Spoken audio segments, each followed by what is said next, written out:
Hallelujah, hallelujah, जोर से बोलो हालेलुया, हालेलुया, ऊंचा बोलते हो हालेलुया। तो जितने भी इस समय जुड़ चुके हैं लाइव मीटिंग के साथ, अपने घरों में बैठे हैं, देशों विदेशों में और पूरे भारत के अलग अलग स्टेट्स में, अगर लोकल हैं तो फिर अच्छा नहीं है। सुबह सुबह ये बात करनी पड़ रही मुझे, है ना। कुछ लोग लोकल आसपास 30-40 किलोमीटर की दूरी में भी अपने घरों में बैठकर आते नहीं है प्रभु के घर, संगति देखते हैं। वो आउट ऑफ बिलीव है, आउट ऑफ बिलीव। वो उन लोगों के लिए राइट बिलीव नहीं होता है। तो मेरा काम है, मैं अगुआ हूं, हर चीज वो समझाना, ताकि आप कभी भी शैतान की जुक्ति में फंसकर अपना लॉस ना कराओ, क्योंकि वो लॉस होना है। याद रखना, जैसे जो एक ड्राइविंग सिखाता है ना मास्टर, जिनको नहीं चलानी आती कार, तो वो जब चलाना सिखाता है गाड़ियों को, कारों को, तो वो आपको डेंजरस चीजें समझाता है, चलाना बाद में समझाता है। पहले यहाँ से ऐसे, ये पॉइंट पर आपका ये नॉस हो सकता है, इसको इतना रेस देना है, इतने डिग्री में आपने लेफ्ट या राइट करना है, एकदम से नहीं करना, नहीं तो एक्सीडेंट हो जाएगा। तो वो चीज़ें क्यों समझाता है मास्टर? क्योंकि उसको वो चीज़ की नॉलेज है, उस चीज़ का वो एक्सपर्ट है। एक खुदा का दास भी सेम होता है। जब वो परमेश्वर के साथ, पहले वो खुद बिलीवर होता है इतने सालों में, तो खुद भी उसने बड़े उतरार चढ़ाव देखे होते हैं, दुनिया में बहुत सारी चीज़ें झेली होती है। खुद भी जब वो परेशान होता है, दुखी होता है, तो परमेश्वर के साथ चलता है, तो उस समय उसने बहुत चीज़ें देखी होती है। लेकिन ये कॉलिंग जो होती है ना, कॉलिंग, जैसे अभी मैं जितना पढ़ा हूँ, मुझसे तो पता नहीं कितने पढ़े हैं, कितने एजुकेटेड लोग हैं, और कितने बाइबल के ऊपर PhD की है, और भी कई डिग्रीज होती है बाइबल के ऊपर, वो सब की है। लेकिन आज भी वो लोगों को नहीं बचा पा रहे। आज भी अगर वो सेवा करते होंगे तो उनके पास किसी के पास 10, 20, 30, 40, 50 रूहें सिर्फ उनसे बच पाई। इतनी बड़ी डिग्रियां, इतनी एजुकेट होने के बावजूद भी, क्योंकि एक्चुअली बाइबल जो बताती है परमेश्वर का जो काम है वो एजुकेशन से नहीं होगा। किससे नहीं होगा? वो पवित्र आत्मा से होगा, याद रखना। हालेलुया। एजुकेशन अच्छी चीज है, क्योंकि ये बहुत अच्छी चीज है। मैं से गलत नहीं कहता, मैं तो खुद बोल रहा था इस थर्सडे को कि आप अपने बच्चों को खूब पढ़ाओ, बड़े बड़े ऑफिसर बनाओ। लेकिन क्योंकि ये दुनिया का एक सिस्टम है ना, इसलिए वो भी ठीक है, बहुत अच्छी चीज है। लेकिन परमेश्वर का काम करने के लिए एजुकेशन के सिस्टम से आप चलोगे तो आप उसका काम नहीं कर पाओगे। उसका काम करने के लिए आपको क्या करना पड़ेगा? पवित्र आत्मा के द्वारा चलना पड़ेगा। और जब पवित्र आत्मा के द्वारा चलेंगे तो खुदा हम में बहुत बरकत देगा। हालेलुया।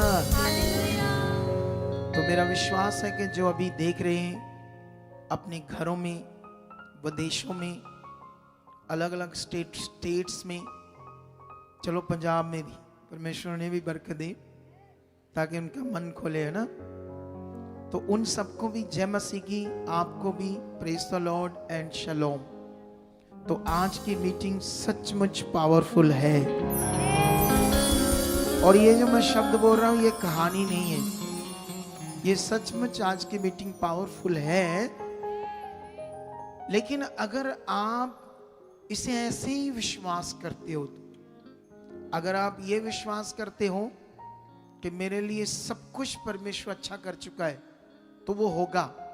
लेकिन अगर आप ये सोचते हो मैं विश्वास भी कर रहा हूं, मैं बीज भी बोता हूं, मैं चर्च भी आता हूं, मेरे लिए ये नहीं हुआ, अभी मेरा ये काम नहीं हुआ, अभी वो नहीं हुआ, अभी ये नहीं हुआ, अगर आप ऐसे करते रहते हो तो फिर आपकी कई सारी चीजें गड़बड़ हो जाएंगी, आगे पीछे हो जाएंगी।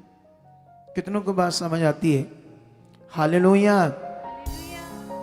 तो इसीलिए आप लोगों ने इन सब बातों का ध्यान रखना है और आप जानते हो आज मुझे परमेश्वर ने एक बहुत अच्छा टॉपिक दिया है, उसे भी हमें समझना है उस टॉपिक को। जानते कौन सा टॉपिक है वो? ये देखो थंबनेल में क्या लिखा है, गुलामी से आजादी।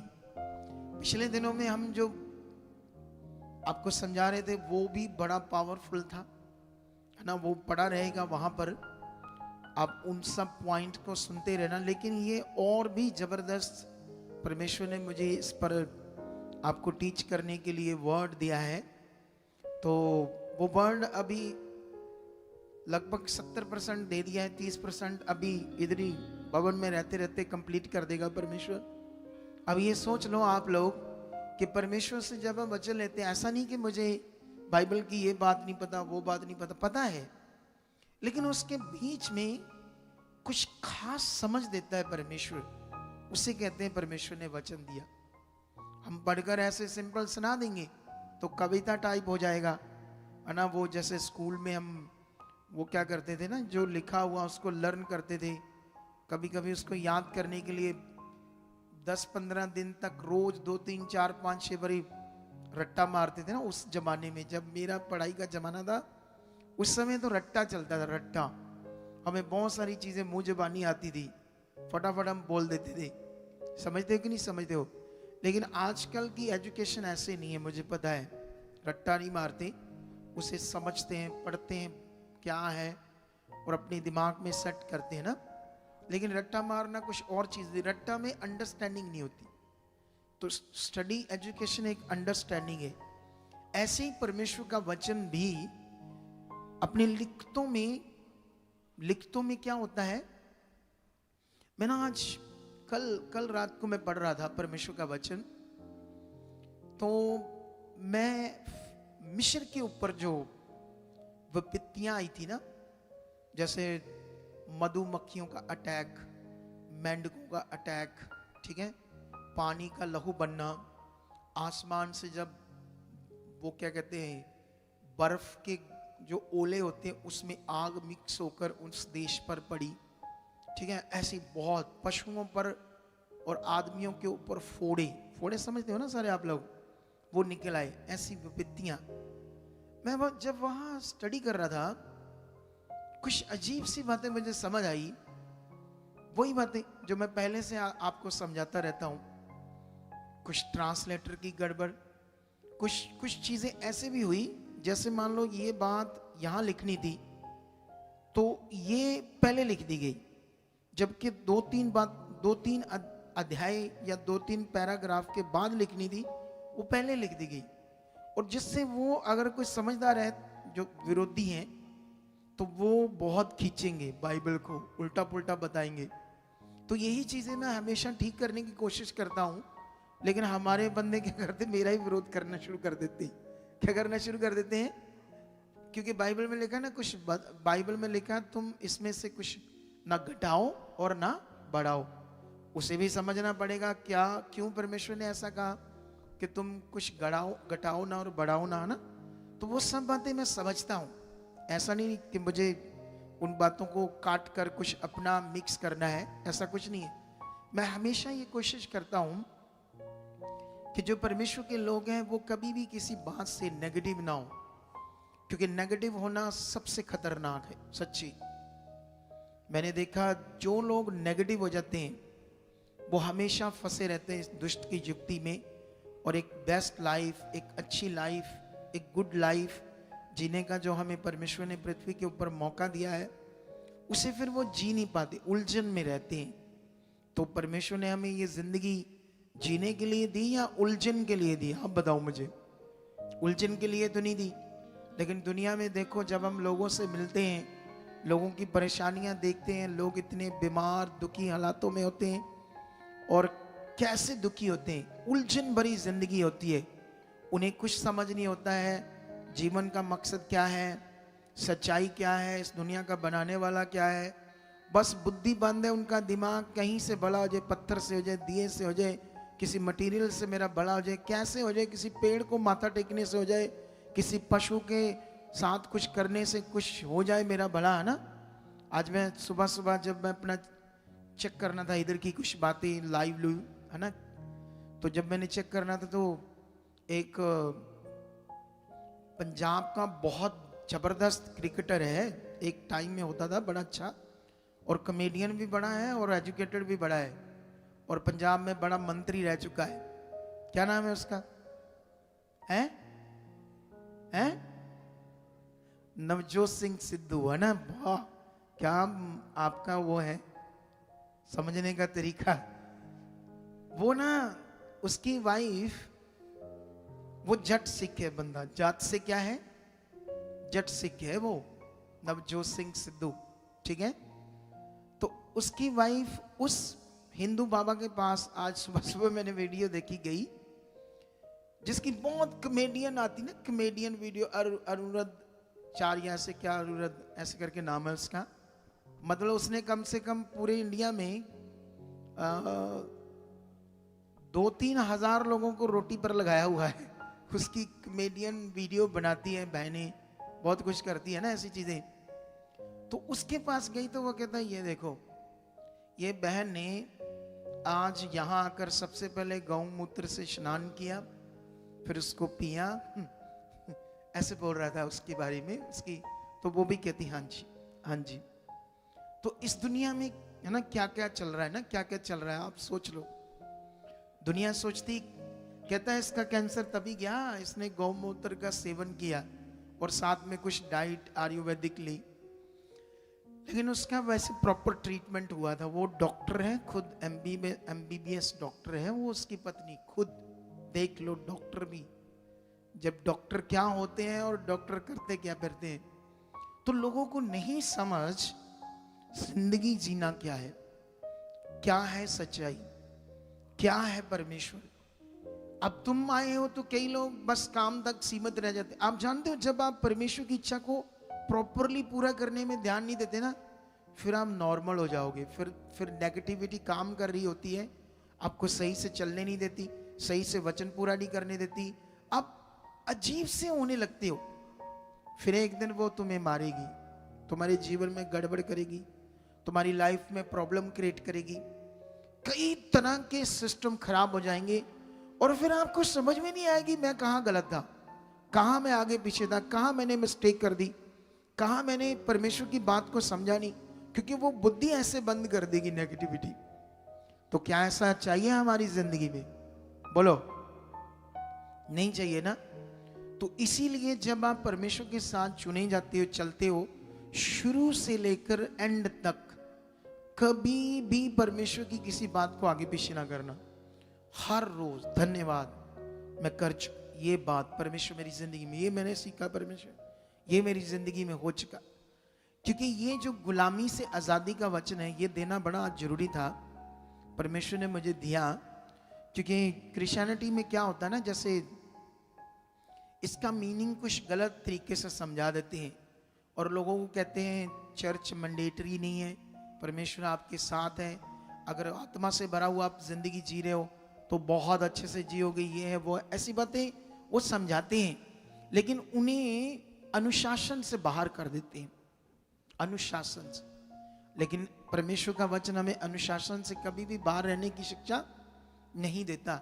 जितना आप अनुशासन में रहकर परमेश्वर के साथ चलोगे, देखना उतना ऊंचे किए जाओगे। हालेलुया। क्या क्या किए जाओगे? उतना ऊंचा किए जाओगे, उतना ही। समझ आया कि नहीं समझ आया? हमारे देश में मैं कभी कभी कुछ बातें समझने की कोशिश करता हूं और मैं बड़ा हैरान हो जाता हूं। आप जानते हो हमारे देश में जो गाय को माता माना जाता है, तो जो गाय को माता मानते हैं वो कहते हैं जिसके सींग नहीं है, जो देसी गाय है, नहीं जैसे कि सींग है शायद देसी गाय, वो है गाय माता, और जो दूसरी वाली है ना वो नहीं है, वो गाय माता नहीं है। लेकिन जिसने बनाया दोनों को गाय बनाया या डिफरेंट बनाया है? सींग है या नहीं है तो गाय ना, बोलो। और जो वो क्या कहते बल्द, वो क्या है? वो कुछ नहीं है, उसे हटाओ, मारो डंडे से, मतलब पति को डंडे मारो क्या मारो उसका देखो ज्ञान देखो इस देश का है, वो भी जो इंडिया में गाय है वो माता है, जो दूसरे देशों में है वो नहीं है, वो माता नहीं है। सोच लो मतलब क्या क्या चल रहा है दुनिया में, बहुत गड़बड़ चल रही है, कुछ समझ नहीं आता इंसानों को। तो इसलिए हमें ये समझना है सच्चाई क्या है, ताकि हम अच्छे से अपनी जिंदगी को क्या करें। जिंदगी एक अंडरस्टैंडिंग है खुदा के साथ, एक अच्छी समझ है खुदा के साथ, ये है जिंदगी। जिंदगी का मतबल समझने का बड़ा विषय है। तो आज हम कई चीजें आपको समझाएंगे, मेरा विश्वास है तो खुदा आपकी जिंदगी में बड़े काम करेगा,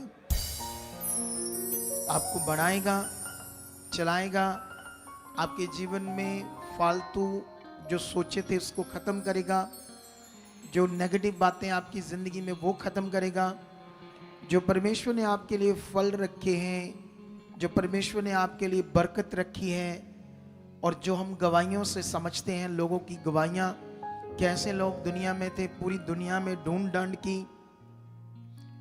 ईश्वर की, परमेश्वर की ढूंढ डांड की, जीवन पाने की ढूंढ डांड की, दुनिया भर के चीजें उन्होंने की, लेकिन कुछ नहीं मिला। बोलो क्या नहीं मिला? कुछ भी नहीं मिला। फिर वो परमेश्वर के पास आए तो आपके सामने टेस्टिमनी बनी, गवाहियां बनी।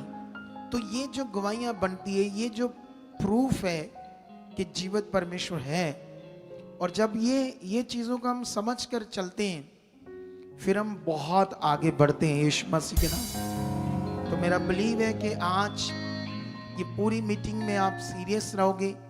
अभी आराधना शुरू होगी तो खूब आराधना में मन लगाओगे। धन्यवाद प्रभु, मैं वफादार हो चुका हूं, मैं खरा, ऐसे अंगीकार करोगे। क्योंकि जितना हम परमेश्वर के साथ अच्छा चलेंगे उतनी ज्यादा बरकत मिलेगी। ये अंडरस्टूड बात है, सीधी सीधी साफ साफ बात है। जितना हम उसके साथ वफादार, खरे, आज्ञाकार बनेंगे, उतना ही हमारी बरकत क्या होगी? ज्यादा होगी। तो मेरा विश्वास है कि आज आप बड़े प्रफुल्लित होकर जाओगे, बड़े फ्री होकर जाओगे, उलझनों से बाहर जाओगे, फालतू बातें आपके जीवन से खत्म हो जाएगी, आपके जीवन में बरकत आएगी, आपकी चंगाई होगी, आपके बड़े काम वो खुदा करेगा। आज आपको छुएगा, आपकी जिंदगी में काम करेगा, ये मेरा बिलीव है। ऐसा कर चुका है परमेश्वर यीशु मसीह के नाम से। तो आइए प्रार्थना करते हैं मीटिंग को स्टार्ट करने के लिए। जीवित परमेश्वर, मैं तेरा दास हूं खुदाबंद, और आज जो मीटिंग हमारी जिंदगियों में आपने दी है परमेश्वर, आज का दिन, इसके लिए धन्यवाद करते हैं। और परमेश्वर हम पूरे समय को तेरे हाथ में देते हैं, और खुदाबंद गाने वालों को, बजाने वालों को, सेवा करने वालों को, यहाँ की हर चीज को तेरे हाथ में देते हैं। इलेक्ट्रॉनिक्स चीजों को, डिजिटल चीजों को, इलेक्ट्रिसिटी को, हर चीज जो परमेश्वर आज की मीटिंग करने में हम यूज कर रहे हैं, उन सारी चीजों को तेरे हाथ में देते हैं। कोई नेगेटिविटी काम ना कर पाए। जितने सेवा करने वाले हैं उन्हें बुद्धि समझ से इस्तेमाल करना, ताकि उनके मुंह से शुभ वचन लोगों के लिए निकले। लोगों के साथ वो नेगेटिव बातें ना करें, किसी को ठोकर ना खिलाएं, बहुत पवित्रताई से रहकर इस सेवा को जो उन्होंने लिया है परमेश्वर, वो करें, और उनको बड़ा बरकत दे चुके हो। उनके घरों में बरकत आ चुकी है, उनके परिवारों में बरकत आ चुकी है। आज जितने लोग विश्वास से परमेश्वर तेरा वचन पूरा करने आए, मैं विश्वास करता हूँ आज उन्हें छू चुके हो आप, उनकी बीमारियां दूर कर चुके हो, उनके रास्तों को खोल चुके हो, हालातों को दूर कर चुके हो, उनके कारोबार को ब्लेस कर चुके हो, उनकी जिंदगियों को ब्लेस कर चुके हो। जो माता पिता अपने बच्चों से परेशान हैं, खुदाबंद उनकी जिंदगियों में काम कर चुके हो, उनके बच्चे आज्ञाकारी हो चुके हैं। हर वो चीज परमेश्वर जिनकी जिंदगी की जरूरत है परमेश्वर, आप इनकी जिंदगियों में दे चुके खुदाबंद। और मैं विश्वास करता खुदा, आज की मीटिंग में खुदा हम सब भर जाएंगे तेरे आत्मा से, तेरी सामर्थ से। जैसे तेरे वचन में लिखा है कि जो प्यासा है मेरे पास आए और पिए, उसके जीवन में जल की नदियां बह निकलेगी। और परमेश्वर ये वचन आपने आत्मा के बारे कहा, इसी आत्मा के द्वारा इनके जीवन के अंदर जल की नदियां बह निकलें, जीवन के जल की नदियां बह निकलें, जीवन के जल की नदियां बह निकले। मैं विश्वास करता हूं ये मेरे साथ भी हो चुका। परमेश्वर, मेरे अंदर भी वो आत्मा की नदियां बह चुकी है, क्योंकि मैं इस जीवन को परमेश्वर शारीरिक 1% भी नहीं जीना चाहता परमेश्वर, बस तेरी मर्जी में रहना चाहता हूं। और मैं विश्वास करता हूं परमेश्वर, हम जो कुछ प्रार्थना में मांग रहे हैं वो सब आप पूरा कर चुके हो, सब कुछ हमारी जिंदगियों के लिए उड़ेल चुके हो। ये पूरी मीटिंग में परमेश्वर हम बढ़ते जाएंगे और यीशु नाम से ऐसा हो चुका है। आमेन। ऊंचा बोले कलीसिया आमेन। तो अभी हम लोग क्या करेंगे, आराधना करेंगे खूब दिल से, और मेरा बिलीव है कि आप सब इसमें बड़ी बरकत पाओगे और आपने दिल से झूम के आराधना करनी है। चलो शुरू करो। देख लो खुदा की ताकत, ये है जीवित परमेश्वर कि जो 27 साल हर महीने कोई नागा नहीं किया जाकर भी, क्योंकि देखो क्या होता है, वो जीवित है परमेश्वर, वो पत्थर मिट्टी की चीज नहीं है जो मनुष्य ने बनाई है, वो इंसान की बनाई चीज है, उससे नहीं आना जीवन। समझ आया कि नहीं समझ आया? अगर परमेश्वर को हम भी बना सकते थे तो मैं भी यहां बनाकर रखता। मैं तो पहले चांदी का बनवा देता, फिर आपसे बोलता सोना चढ़ाओ, सोने का भी बना देता, बोलो। और मैं फिर बोलता आपको, और फिर शैतान भी मेरा साथ दे देता। सच्ची, ज्यादा चढ़ावा आता मेरे पास, फिर मेरी पूजा भी होती तो मैं भी मौजा लेंदा, मेरी भी पूजा होती है, हैं? कितनों को बात समझ आती है? तो इसलिए बच्चों, सच्चाई को जानो, सच्चाई बचाएगी। समझ आया नहीं समझ आया? तो ये जीवित परमेश्वर है जिसको हम बना नहीं सकते हाथों से, उसे समझ सकते, उसके साथ चल सकते, उसके वचन को, आज्ञाओं को मान सकते, तब जीवन है। तारीफ करो इन बड़ी गवाहियों के लिए। और इस फरवरी में ये भविष्यवाणी है, जो लोग अच्छे से नहीं आ रहे थे अच्छे से आए, टाइमिंग सिस्टमैटिक। जाओ, आपका गठिया है, कैंसर है, आपका कोई काम रुका है, कोई भी आपकी प्रॉब्लम है, इसी मंथ में जाएगी यीशु मसीह के नाम से। इसी मंथ में आपने फेस से आना है। और अभी एक प्रेजेंट भविष्यवाणी है, मैं करता हूं आपके लिए प्रेजेंट भविष्यवाणी। अभी मैं वचन शुरू करूंगा, आज प्रभु भोज है, ठीक है? वचन खत्म करते ही प्रभु भोज आपके दूंगे, आप अपने मुंह में लेना। बिना प्रार्थना किए आप आज हील होने वाले हो। ये भविष्यवाणी है आपके लिए आज, प्रेजेंट भविष्यवाणी आज अभी। चाहे तुम्हें लाइलाज रोग हो, नाक की एलर्जी हो, तुम्हारे ब्रेन में ट्यूमर हो, तुम्हारे दिमाग की नसें कमजोर हो गई हो, तुम्हारे गले में कोई रोग हो, ब्रेस्ट में गांठे हो, रीढ़ की हड्डी के रोग हो, दबे मन के हो, स्पाइन दबी हो, डिस्क के रोगी हो, घुटनों के रोगी हो, चलना फिरना उठना मुश्किल है, कोई भी ऐसा रोग, जैसे मैं वचन समाप्त करूंगा और तुम्हें प्रभु भोज दूंगा, उसी वक्त आप बिना प्रार्थना किए उठकर बताना मेरी गवाही बन चुकी है। लेकिन ये भविष्यवाणी है, अभी से विश्वास करना शुरू कर दो कि मेरे साथ होगा, आज मेरी गवाही होगी। आज जो भविष्यवाणी हो चुकी है मेरे लिए प्रेजेंट, अब आज इसका रिजल्ट आपको अंगीकार करना है बस। तो जो वचन मैं दूंगा उसे बड़े ध्यान से सुनना है, ठीक है? आओ स्टार्ट करते हैं परमेश्वर के वचन को। आंखें बंद करो, एक प्रार्थना करते हैं। जीवित परमेश्वर खुदाबंद, हम सब तेरे बच्चे हैं, तेरे सामने सारे बच्चे जो बैठ चुके परमेश्वर, तेरे चरणों में आकर खुदाबंद इन पर तेरा हाथ आए, तेरा जीवित सामर्थी हाथ इन्हें टच करे। अंधकार की शक्तियां इनकी जिंदगियों से आउट हो जाए। जो बुद्धि पर पर्दा पड़ा था, नेगेटिव प्रभाव था, वो हट जाए। तेरा वचन इन्हें साफ साफ सुने और समझ आए, और खुदाबंद तेरे वचन से ये भर जाएं, तेरी इच्छा को मानने वाले बन जाएं। आज कोई अंधकार की शक्ति इन्हें रुकावट नहीं पा पाएगी। जो वचन मेरे मुंह से आएगा परमेश्वर, तेरा वचन, वो इनकी जिंदगी में बड़ा फल बनेगा, इनके सारे मार्ग खोल देगा। ये तुझ में बढ़ जाएंगे, क्योंकि तेरा वचन ही जीने का आधार है। ऐसा हो चुका है यीशु नाम से, आमीन। तो नाउ स्टार्ट। थंबनेल को चेक कर लो, गुलामी से आजादी, ये मेरा टॉपिक है आज आपके लिए, ठीक है। इसमें जो कुछ परमेश्वर ने मुझे आज वचन दिया है, उसको आपने बड़े ध्यान से सुनना, अपनी पेन कॉपी रखना है, ताकि हम इन वचनों को अपने जीवन में ले सकें अच्छे तरीके से और आगे बढ़ सकें। सबसे पहले मैं परमेश्वर का वचन शेयर करता हूं आपके लिए। निर्गमन की पुस्तक, पुराना नियम, इसे हम पंजाबी में कूच कहते हैं और इंग्लिश में इसको एक्सोडस बोलते हैं, ठीक है। तो अभी यहां पर मूसा, जब मिस्री लोग गुलाम थे और उनकी बहुत बड़ी दुर्दशा खराब थी, बहुत दिक्कत में थे, परेशान थे। जैसे अभी बहन जो गठिए के रोगी की गवाही देकर गई, ये भी परेशान थी और छुटकारे के लिए जम्मू जाती थी हर महीने।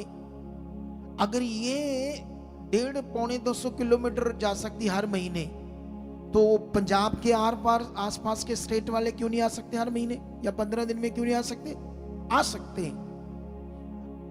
अगर आलसी होंगे तो काम नहीं होंगे, लेजी होंगे तो काम नहीं होंगे। ये याद रखो, तुम्हें बढ़ना होगा, तगड़ा होना होगा परमेश्वर में, विश्वास में, उसकी इच्छा में, फिर देखो जिंदगी का मजा।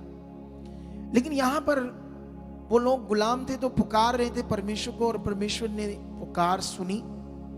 और अब परमेश्वर आत्मा है, उसे हम देख नहीं सकते, तो कैसे परमेश्वर बात करेगा? हवा में बात करेगा? कैसे बात करेगा? तो इसलिए परमेश्वर को अपना काम करने के लिए क्या चाहिए? मनुष्य। और शैतान को भी अपना काम करने के लिए क्या चाहिए? मनुष्य।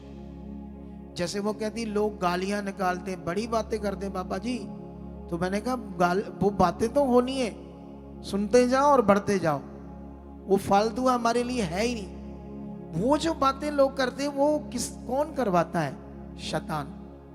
ये विरोध जो हो रहा है परमेश्वर का, कौन करवा रहा है? शैतान।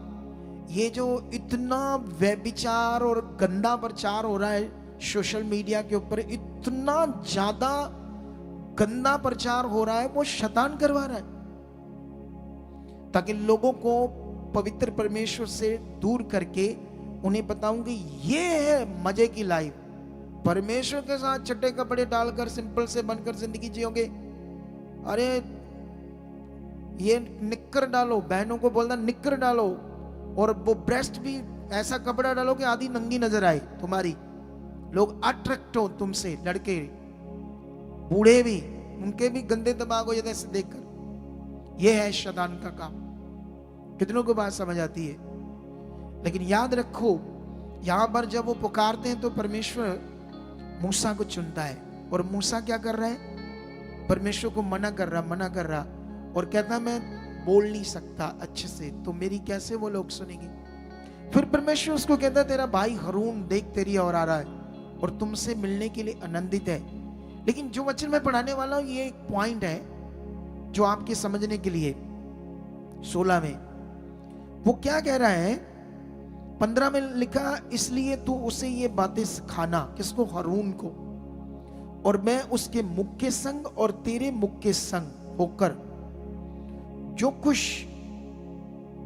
तुम्हें करना होगा वह तुमको सिखाता जाऊंगा।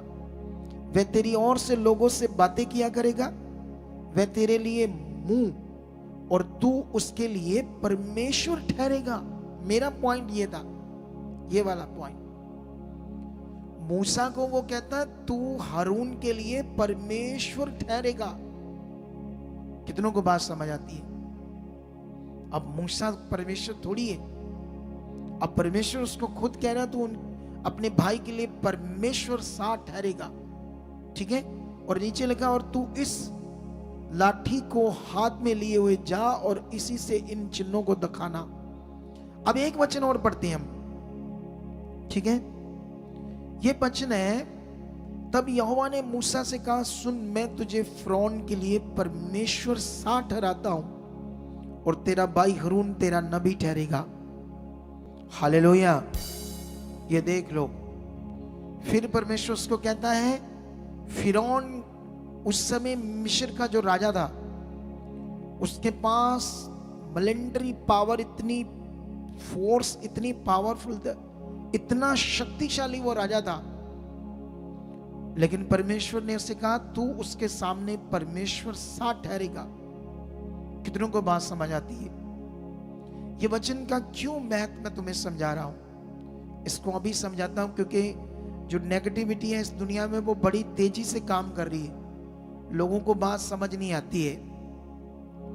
देखो, परमेश्वर का जो आत्मा है वो इसलिए है ताकि तुम उसके आत्मा से आत्मिक चीजों को करो।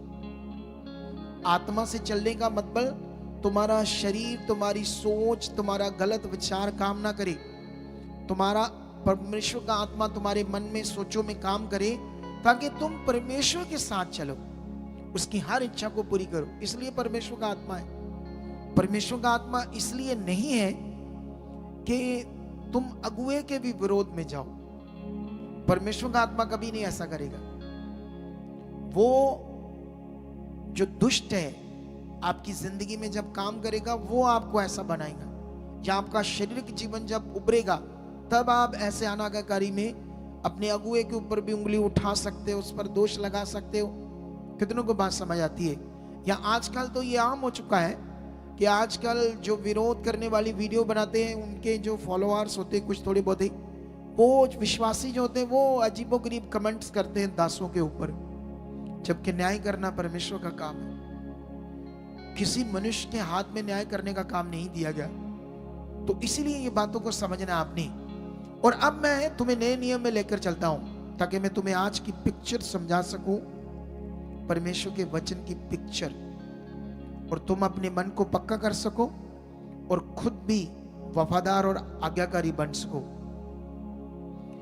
10 अध्याय में 11 से अगर हम पढ़ते हैं 15 तक, तो क्या लिखा?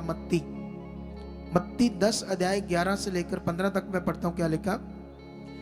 यीशु ने अपने चेलों को कहा, जिस किसी नगर या गांव में जाओ तो वहां पता लगाओ कि वहां कौन योग्य है, और जब तक वहां से ना निकलो उसी के यहां रहो। घर में प्रवेश करते हुए उनको आशीष देना।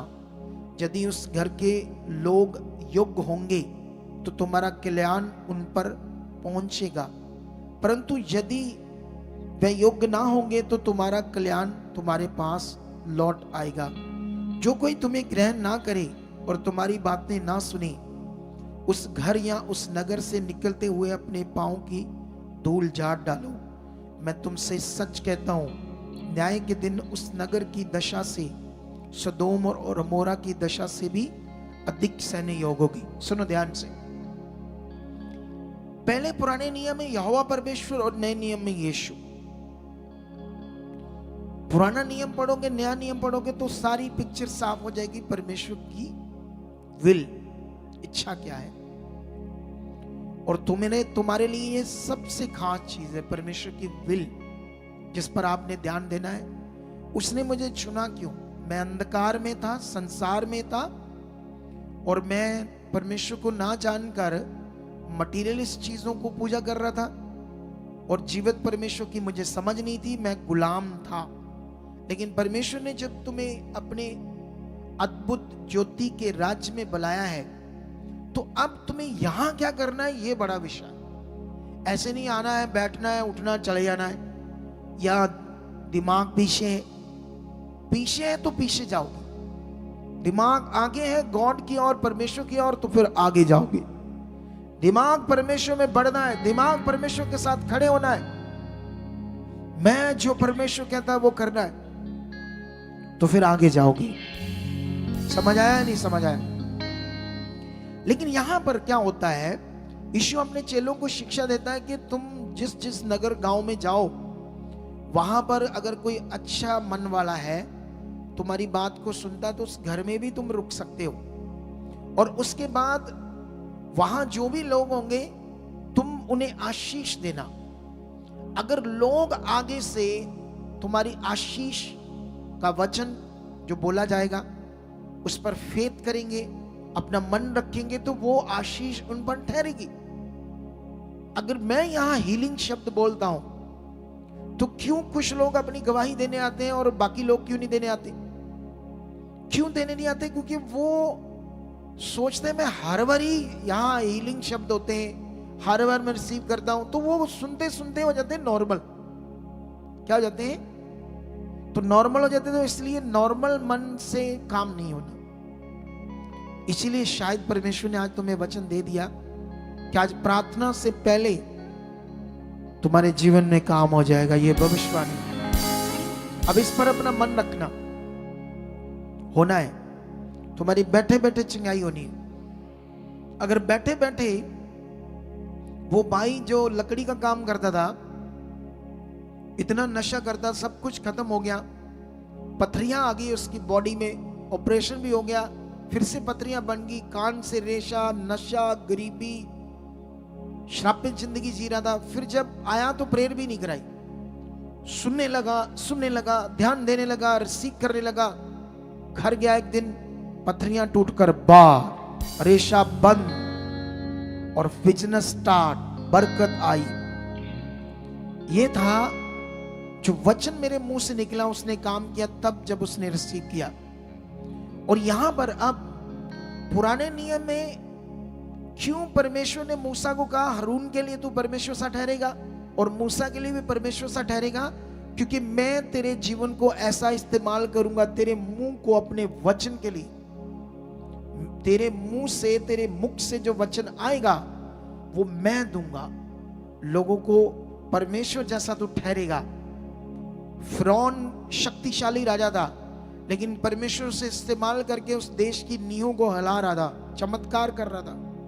परमेश्वर आज भी चमत्कार कर रहा है। आज भी लोगों की हीलिंग हो रही है। आज भी वो दिमाग की टूटी हड्डी जुड़ गई, जबड़ा वेंटिलेटर पर था, मेंटल हो गया था, और डॉक्टरों ने कहा था ये पता नहीं ठीक होगा या नहीं होगा, गारंटी नहीं थी। कितने पता नहीं 20-25 के वो MRI हुए थे, पता नहीं सैकड़ों उसकी रिपोर्ट थी। कितना सीरियस था। प्रार्थना होते ही परमेश्वर की पावर काम करती है। परिवार के विश्वास से ये चमत्कार है। बिना ऑपरेट के हड्डी जुड़ती है, उसकी जिंदगी बचती है, नशे से बाहर आता। लेकिन ये तब होगा जब आप परमेश्वर के दास को नॉर्मल नहीं लोगे।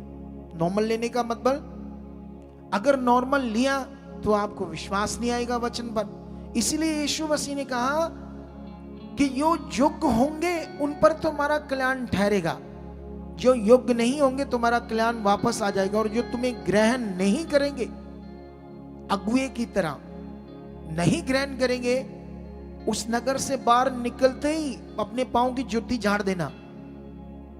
फिर उस नगर की दशा सदोम और अमोरा से भी बदतर होगी, क्योंकि उन्होंने तुम्हें ग्रहण नहीं किया। उन्होंने तुम्हारे मुंह से आने वाले पवित्र वचनों को ग्रहण नहीं किया। कितनों को बात समझ आती है? आइए वचन को पकड़ कर रखना। जब तुम सीरियस होते हो, नहीं परमेश्वर आत्मा है, मेरे ऊपर अपना दास परमेश्वर ने नियुक्त किया है, वो शब्द, वो वचन जो परमेश्वर दे रहा है वो मेरे लिए है। मैंने तुम्हें MLA का मैंने इलेक्शन नहीं लड़ना, या MP का कि मैंने वोटें चाहिए। मैंने तुम्हें अपने घर की चीजों को, सफाइयों को नहीं कराने की शिक्षा दे रहा हूं। मैं तुम्हें तुम्हारे जीवन को बेहतर बनाने के लिए टीच कर रहा हूं। तुम्हारी जिंदगियों को खास बनाने के लिए ही परमेश्वर ने मुझे चुना है। अब इसमें तुम्हारा भी ध्यान चाहिए, इसमें तुम्हारी भी सोच चाहिए अच्छी वाली।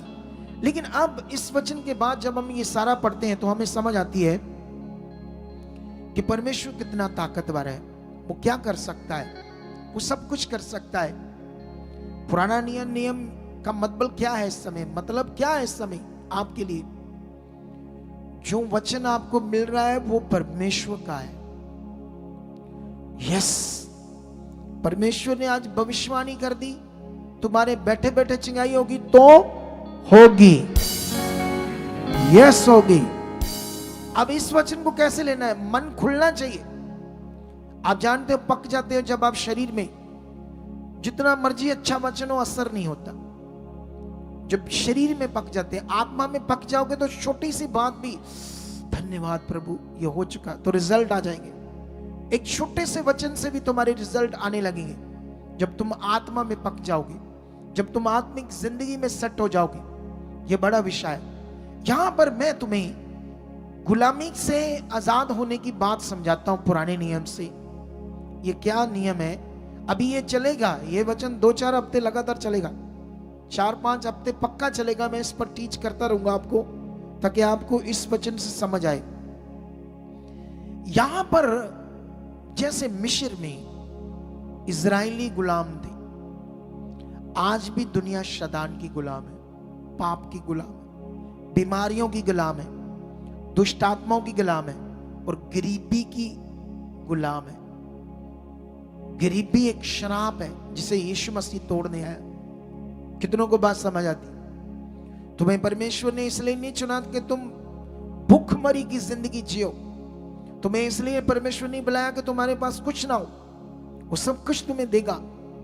लेकिन आध्यात्मिक जीवन में, लॉ में, नियम में, वचन पूरा करने में, अगर परमेश्वर ने तुम्हें कहा था यहां पर कि 10:30 से पहले आना, क्योंकि ये पूरे 2 महीने दर्शन है, तो तुम्हें ये यीशु की खुदा की बात को मानना चाहिए था।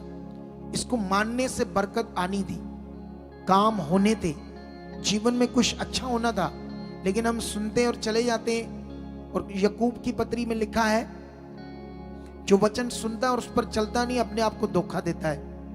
अपने आप को धोखा नहीं देना है। हमारा बैठने का मतलब वचन को सुनना और उसे पूरा करना।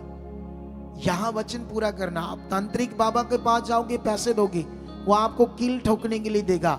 चुरस्ते में झाड़ू, नारियल, लाल पीला कपड़ा, पता नहीं कौन सा देगा, ये करो वो करो। तुम मुझसे क्यों करते हो? क्योंकि उसने तुम्हें कहा इससे भला होगा।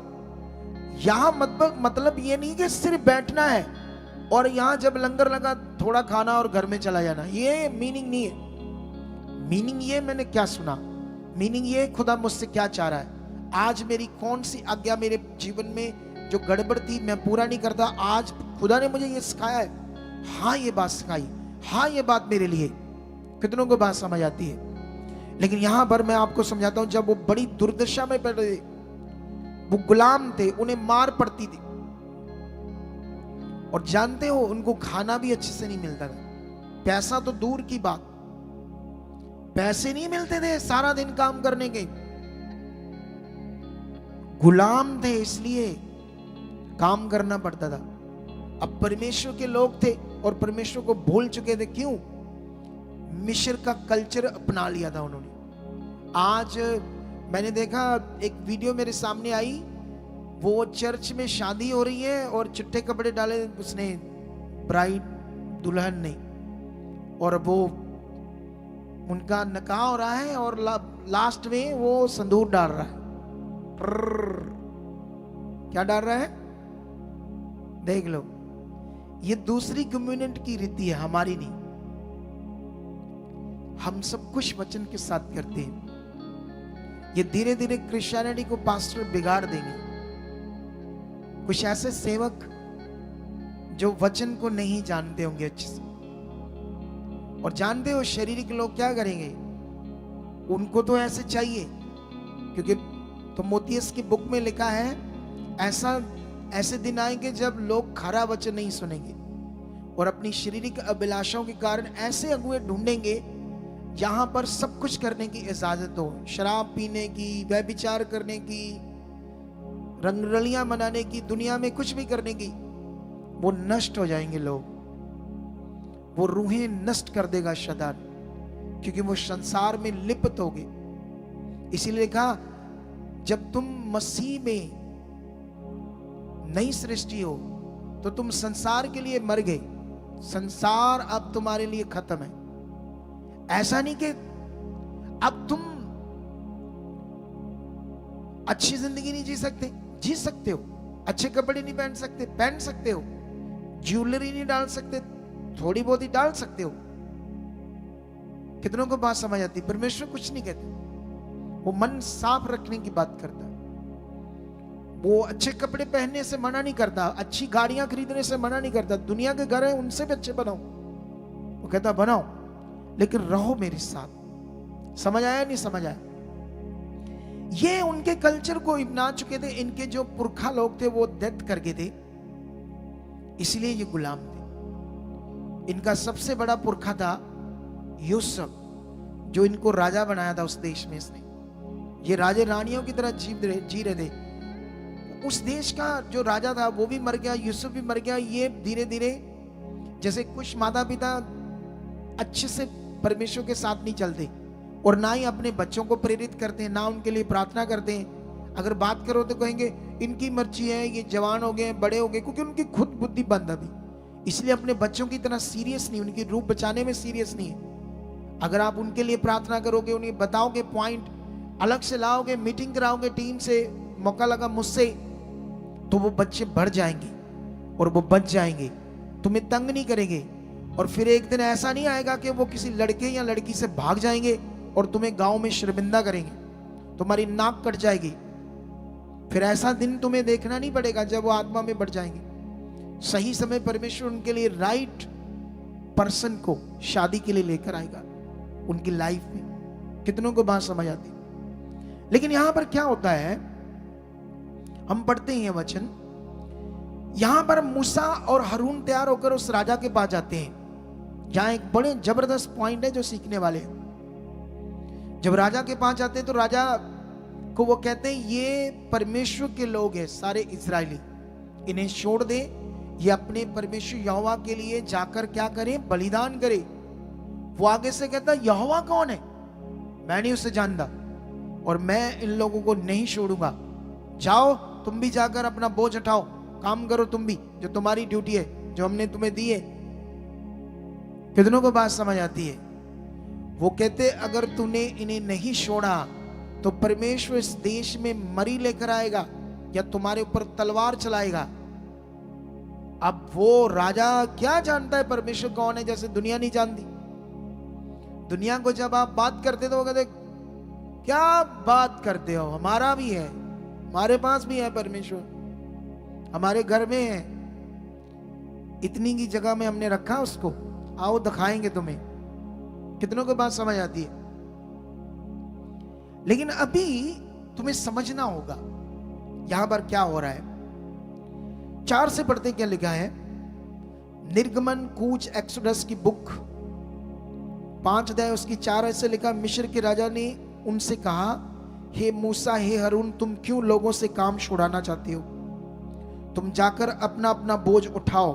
और फिरौन ने कहा, सुनो, इस देश में वे लोग बहुत हो गए हैं, फिर तुम उनको परिश्रम से विश्राम दिलाना चाहते हो? फिरौन ने उस दिन उन परिश्रम कराने वालों को जो उन लोगों के ऊपर थे, अब सुनो ध्यान से, अब मूसा को वो डांट कर बात करता है, जाओ तुम बोझ उठाओ, मैं नहीं छोड़ूंगा लोग। आप जानते जब आप संसार में थे तो दुनिया में भी आप गुलाम थे शैतान के। ये बीमारियां जो तुम्हारी जिंदगी में लगी थी उसकी दी हुई थी। ये गंदा जीवन, ये लड़ना झगड़ना दुनिया में जो हम कर रहे थे, एक गुलामी की जिंदगी थी। तुम समझो इस विषय को। अगर नहीं समझ पाए तो कैसे उस गुलामी से बाहर आकर अच्छी जिंदगी जिएंगे, आजाद की जिंदगी। लेकिन वो राजा क्या करता है, सुनो ध्यान से, अपने प्रधानों को बुलाता है जो उनके ऊपर प्रधान थे, जो उनसे रोज बेगारी में काम करवाते थे फ्री में, और दुख देते थे, दुख की रोटी देते थे, अच्छे से खाना भी नहीं देते थे क्योंकि वो गुलाम थे। कहता इनको इतनी सजा दो और इनको कठिन सजा दो, इन्हें जितनी ईंटें ये रोज बनाते थे उतनी बनाई, लेकिन इनको तूड़ी नहीं देनी। तूड़ी भी अपने आप जाकर लाई, लेकिन ईंटों की गिनती कम होनी नहीं चाहिए। कितनों को बात समझ आती? और अब वो जब मना कर दिया प्रधानों ने, और अब वो उन्हें पीड़ा दे रहे, रोज रोज गालियां दे रहे और सजा देंगे अब कि जो हम बोल रहे हैं वो करो, राजा का हुक्म है। उसके बाद क्या होता है,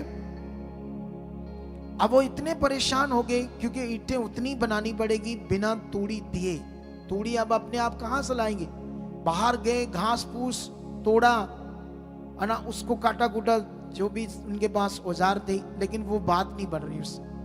टाइम खराब हो रहा है, गिनती पूरी नहीं कर पा रही ईंटों की। फिर राजा के पास जाकर दुहाई देते। ये थोड़ा सा पढ़ते हैं हम लोग 15 से।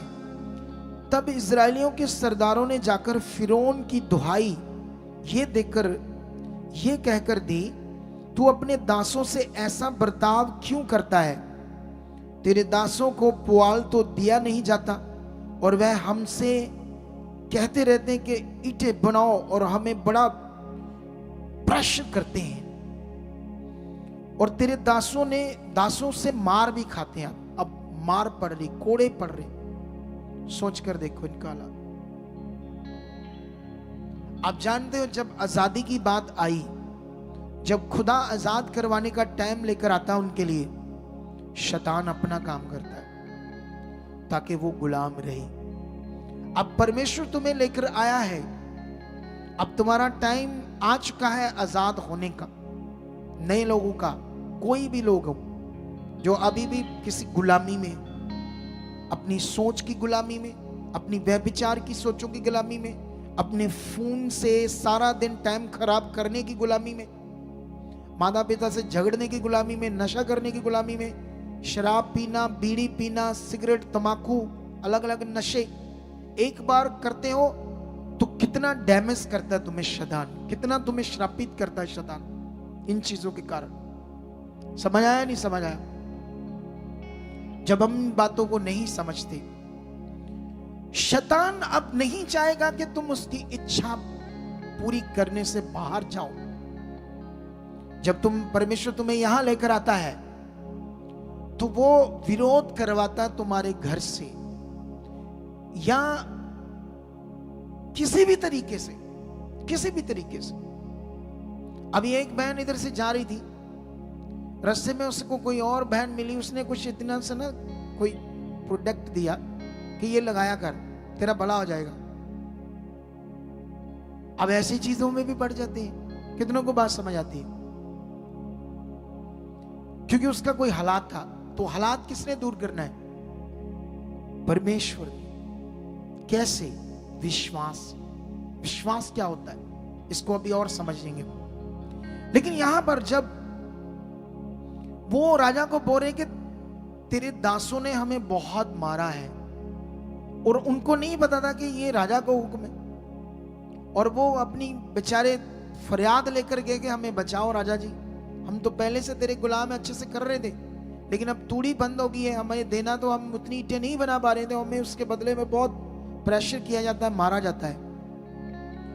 जब तुम आओगे, हो सकता है शैतान किसी के द्वारा तुम्हारा विरोध करे, हो सकता है कुछ चीजों को टाइट करे, तुम्हें ऐसा लगे मैं चर्च गया हूं, मेरा हालात तो गया नहीं अभी, वो तो कहते थे हालात जाएगा। ऐसी कुछ चीजें गड़बड़ कर सकता है तुम्हारा मन खराब करने के लिए, तुम्हें हमेशा गुलाम रखने के लिए। कितनों को बात समझ आती है? लेकिन यही ऑप्शन है तुम्हारे पास अब आजादी को पाने की। ये एक रास्ता तुम्हें मिल गया, यहां तुम्हारी आजादी होगी। हर गरीबी से, लाचारी से, बीमारियों से, गंदे जीवन से, कुड़कुड़े वाले जीवन से, घर के लड़ाई झगड़े से, क्लेशों से, हर तरह की प्रॉब्लम से वो तुम्हें छुटकारा देगा।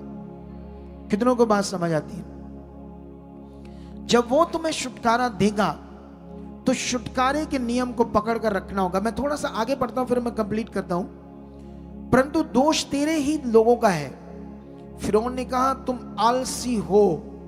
आलसी इसी कारण कहते हो कि हमें यहोवा के लिए बलिदान करने को जाने दे। अब जाकर अपना काम करो, और पुआल तुमको नहीं दिया जाएगा, परंतु ईंटें की गिनती पूरी करनी पड़ेगी। जब इजराइलियों ने, सरदारों ने ये बात सुनी, उनकी ईंटों की गिनती ना घटेगी और प्रतिदिन उनका उतना ही काम पूरा करना पड़ेगा, तब वे जान गए कि उनके संकट के दिन आ गए। जब वे फिरौन के सम्मुख से बाहर निकल आए, तब मूसा और हारून जो उनसे भेंट करने के लिए खड़े थे उन्हें मिले, और उन्होंने मूसा और हारून से कहा, यहोवा तुम पर दृष्टि करके न्याय करे, क्योंकि तुमने हमको फिरौन और उसके कर्मचारियों की दृष्टि में घृणित ठहराकर हमें घात करने के लिए उनके हाथ में तलवार दी थी। अब सोच लो, जो इन्हें छुड़ा सकता है उसकी बात ये समझ नहीं रहे। सिचुएशन खराब है। जब आपके हालात खराब होते हैं तो वो उसका कारण तो आप ही हो। दुनिया बनाने वाले ने कोई हालात नहीं दिए। दुनिया बनाने वाले ने हमें जीवन दिया, आसमान बना के दिया, सूरज, पहाड़, पेड़ पौधे, खाने पीने की चीजें, हवा, सूरज, हर चीज, ऑक्सीजन, उसने हमें जीवन जीने के लिए दिया, तकलीफ भरा नहीं दिया। ये जो ज्ञान है, कर्म तुम्हारे माड़े हैं, किस्मत तुम्हारी खराब है, यह मनुष्यों का ज्ञान है, इंसानों का ज्ञान है। जिसने दुनिया को रचा है उसने तुम्हें अच्छे जीवन के लिए पैदा किया। जैसे तुम अपने बच्चों के लिए क्या सोचते हो, बुरा सोचते हो या अच्छा? तो जो महान सर्वशक्तिमान है वो क्यों बुरा सोचेगा? वो क्यों किसी के साथ बुरा करेगा? बाइबल में इसीलिए लिखा, मेरी प्रजा मेरे ज्ञान बिना नाश होती है। इसीलिए तुम्हें यह बात समझनी होगी कि जब तुम खुदा के पास आओगे तो किसी ना किसी तरीके से शैतान तुम्हें या आलसी करेगा, पीछे करेगा। जैसे ये आलस, सही से ना आना, खुदा को अच्छे से टाइम ना देना, और फिर घर दौड़ने की बड़ी जल्दी होनी। मुझे हमारी ब्रांचों में बताया गया, कुछ लोग ब्रांचेस में आते नहीं, कहते लेट हो जाते हैं, हम घर में सुन लेते हैं। घर में सुनने का नियम नहीं है। ब्रांचें इसीलिए खुल रही है ताकि लोग वहां इकट्ठे हों, लोग वहां बैठ के, क्योंकि घर में वो सिस्टम नहीं बनेगा जो खुदा के घर में बनेगा। कितनों को बात समझ आती है? उसने जो हमें एक संगति का नियम दिया है, उस नियम में, अनुशासन में जो रहकर आप उन्नति करोगे, वो घर में नहीं कर सकते आप लोग। जो मजबूर हैं, जो दूर हैं, उनको तो चलो करना पड़ेगा अच्छे से, क्योंकि उनके पास संगति नहीं है, तो वो लाइफ देखकर अपने आप को बढ़ाएंगे। लेकिन इस बात को आप लोगों ने समझना होगा अच्छे से, जो मैं आपको समझाने की कोशिश कर रहा हूं। अब परमेश्वर तो इनको छुड़ाने के लिए लेकर आया, लेकिन वो अब नेगेटिव हो चुके। कहते तुमने तो फिरौन और कर्मचारियों के हाथ में तलवार दे दी, हमारे ऊपर तो संकट के दिन आ गए। ये प्रेशर था शैतान का, ये डर था, रॉन्ग वचन आया था उनके सामने, क्योंकि उनकी ऐसी की तैसी उस राजा की के उसको वो गुलाम बना सके। जब परमेश्वर ने अब उन्हें आजाद कराना है, अब ऐसी की तैसी शैतान की, दुनिया की, लोगों की, संसार की, विरोध करने वालों की, जो तुम्हें दबा सके या तुम्हारे ऊपर बीमारियां देकर शैतान या पीड़ा देकर तुम्हें दबा पाए। अब जब परमेश्वर ने तुम्हें ठान लिया है आजाद करना, तो तुम्हें कोई फिर गुलाम नहीं बना सकता। तुम्हारी जिंदगी में किसी भी तरह की गुलामी नहीं आ सकती। गुलामी आएगी तुम्हारी खुद के कारण, खुद की मर्जी, खुद का आलस, वचन ना पूरा करना, आज्ञाओं को ना मानना। जबकि हम दुनिया में से आए हैं, अगर वो 27 साल हर महीने जाती रही, तो सोचो आप क्या करते थे पहले, क्या क्या चीजें कर रहे थे दुनिया में कि मेरा भला हो, फिर भी भला नहीं हो रहा था। जब टाइम आया भला होने का, तब तुम्हें बिल्ली सूंघ गई, उसकी मूछें सूंघ दी, ताकि तुम्हारा मन चेंज हो जाए। कितनों को बात समझ आती है? समझ आया ही नहीं समझ आया है? अब टाइम आ गया है। आज अगर हीलिंग चाहते हो तो वो भविष्यवाणी पकड़ लो। आज खुदा तुम्हें इन हालातों में रहने नहीं देगा। तुम्हें बस मन फिराना है। मन फिराने का मतलब होता है, मन फिराने का मतलब ये होता है कि परमेश्वर मैं तेरी इच्छा को मान, हाँ मैं ये गलत चीज नहीं करूंगा। मन फिराने का मतलब मेरी जिंदगी में ये देख पाप, मेरी जिंदगी में फोनों पर ये चीजें, मेरी जिंदगी में ये नशा, मेरी जिंदगी में ये गड़बड़, मेरी जिंदगी में ये फालतू चीजें, परमेश्वर मैं इनसे मन फिराता हूं, मुझे छू, मुझे तैयार कर, जो तू चाहता है मैं करने के लिए रेडी हूं। आप जैसे अंगीकार करना शुरू करते हो, उसी वक्त तेज उसकी पवित्र शक्तियां काम करना शुरू कर देती हैं। उसकी पवित्र शक्तियां इतनी तेज है कि अंधकार की शक्तियां उसके सामने कुछ भी नहीं। वो जिंदा खुदा है। इस साल सबसे बड़ी मिरेकल्स को, सबसे बड़ी हीलिंग्स को, सबसे बड़े ला इलाज रोगों से तुम बाहर आने वाले हो। तुम वो चमत्कारों को, वो पावर को देखने वाले हो इस मिनिस्ट्री में इस साल, जो तुमने नहीं सोचा था या तुम्हारी सोच से परे था, लेकिन खुदा वो करने वाला है, वो शक्तिशाली है, उसके लिए कोई भी काम कठिन नहीं है। हालेलुया। तुम्हारी जिंदगी में इन दिनों में जो बोया जा रहा है परमेश्वर के आत्मा के द्वारा, उसका वर्ड ऑफ गॉड, उसका वचन, उसमें सीरियस हो जाओ। अब तुम अपने हालातों में दबोगे नहीं, तुम अच्छी जिंदगी में ऊपर उठाए जाओगे। लेकिन यहां पर शैतान कोशिश कर रहा था, लेकिन तुम्हें बढ़ना है। राजा को वो यूज कर रहा था। कितनों को बात समझ आती है? जब वो राजा को यूज कर रहा था उनको गुलाम ही रखने के लिए, लेकिन परमेश्वर अपना वचन किसके द्वारा दे रहा था? अपने दास मूसा के द्वारा, हारून के द्वारा। वो आगे पीछे हो रहे थे लेकिन वो वचन दे रहा था। फिर वो लोग मन फिरा रहे थे और परमेश्वर ने फिर अपनी पावर को प्रकट किया। आज वही पावर आज प्रकट करेगा। आज तुम फिरौन के गुलाम नहीं हो, अपनी कुरीतियों के गुलाम हो, अपनी बुद्धि के गुलाम हो, अपने शारीरिक जीवन के गुलाम हो। आपका जीवन स्टक सा हुआ है बुद्धि में, शरीर के चीज में। इससे बाहर आना होगा, आत्मा से भरना होगा, एक जबरदस्त जिंदगी में ऊपर उठना होगा। तुम बड़े कामों को देखोगे, तुम्हारे बच्चे पढ़ने लिखने में अव्वल आएंगे। एक दिन वो बड़ी पोस्ट को काबू करेंगे, आईपीएस ऑफिसर होंगे, आईएएस स्टडी के ऊपर जाकर आईएएस ऑफिसर होंगे, जज होंगे, वकील होंगे और बड़ी पोस्टों के ऊपर होंगे। कितनों को बात समझ आती है? ये सामर्थ, ये पवित्र शक्तियां खुदा की काम करेगी, उनकी बुद्धि खुलेगी। वो नॉर्मल आम जॉब 10-12 हजार की नहीं करेंगे, छोटी सी पढ़ाई करके बंद नहीं हो जाएंगे। परमेश्वर का आत्मा ने छुएगा, वो बढ़ेंगे आगे। कब ये होगा? जब तुम मन फिराओगे, परमेश्वर की बात को मानने के लिए दिल उसके सामने रखोगे। यस पिता, आई एम रेडी, मैं करने के लिए रेडी हूं। मैं जल्दी जल्दी आपको समझाना चाहता हूं। अगर आप गलातियों का 5:1 पढ़ोगे तो इधर ध्यान दो, तो वहां पर लिखा, मसीह ने तुम्हें आजादी के लिए आजाद किया और इसी में स्थिर रहो, दास्तव के जुए में फिर से मत चुपो। ये वचन का क्या मीनिंग है? मसीह ने हमें आजादी के लिए आजाद किया और दास्तव के जुए में फिर से मत चुपो। दास्तव का जुआ क्या है? शारीरिक रीतियां, संसार का जीवन जिसमें परमेश्वर काम नहीं करता।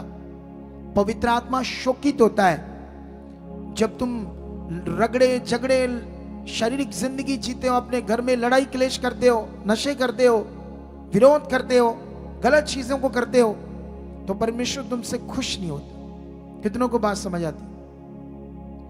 लेकिन अभी अगर तुम ये वचन पढ़ोगे याकूब की पत्रिका 2:17, तो जानते वहां पर क्या लिखा है? इस वचन को मैं बाद में आपको समझाता हूं, लेकिन आप याद रखना, ऐसे लिखा, विश्वास करने वाले के लिए क्या होगा? सब कुछ होगा। विश्वास करने वाले के लिए, विश्वास करने वाले का मतलब क्या है? जो वचन पूरा करने वाला हो। ऐसे नहीं, हां मैं विश्वास करता हूं, हां मैं विश्वास करता हूं, खाली बोलना नहीं मैं विश्वास करता हूं। विश्वास का मतलब यही होता है खुदा जो बोल रहा है वो करना। जैसे आपको बोला गया 10:30 से पहले आओ, अगर आपको खुदा पर विश्वास तो आपने आना था। अगर आपका अच्छा विश्वास नहीं है तो आप नहीं आए। कितनों को बात समझ आती? विश्वास का मतलब जब परमेश्वर कोई बात करता है, अपनी वचन से तुम्हें मानने के लिए कोई बात कहता है, उसे करते जाना विश्वास से। आप जानते हो, जब याकूब की पत्री 2:17 में ये वचन पढ़ोगे तो मैं तुम्हें पढ़ाकर समझाता हूं ये वचन। इस वचन को कभी छोड़ना नहीं आज के बाद आपने, ठीक है? ये देखो क्या लिखा है वचन में। लिखा है, वैसे ही विश्वास भी यदि कर्म सहित ना हो तो अपने स्वभाव में मरा हुआ। अगर हमारा जो विश्वास है कर्म सहित नहीं है, प्रैक्टिकल नहीं है, तो हमारा विश्वास मरा हुआ है। अगर तुम यहोवा पर, खुदा यीशु पर विश्वास करते हो, 10:30 से पहले आते तो तुम्हारा विश्वास मरा हुआ नहीं था। ये प्रैक्टिकली जिंदा था। प्रैक्टिकली जिंदा होना पड़ेगा। प्रैक्टिकली प्रार्थना विश्वास का एक हिस्सा है, प्रैक्टिकली चीज है। अंगीकार विश्वास का एक हिस्सा है, प्रैक्टिकल ही चीज है। खुदा के घर में आना प्रैक्टिकल एक चीज है। उसकी आज्ञाओं को मानना, जो जो आज्ञा उसने कही है, ये एक प्रैक्टिकली चीज है, विश्वास। अगर खाली सिंपल आते हो, बैठ जाते, चले जाते हो, तो आपका विश्वास फिर मरा हुआ है। इसे जिंदा करो, खुदा के साथ चलने के लिए, उसकी आज्ञाओं को मानने के लिए।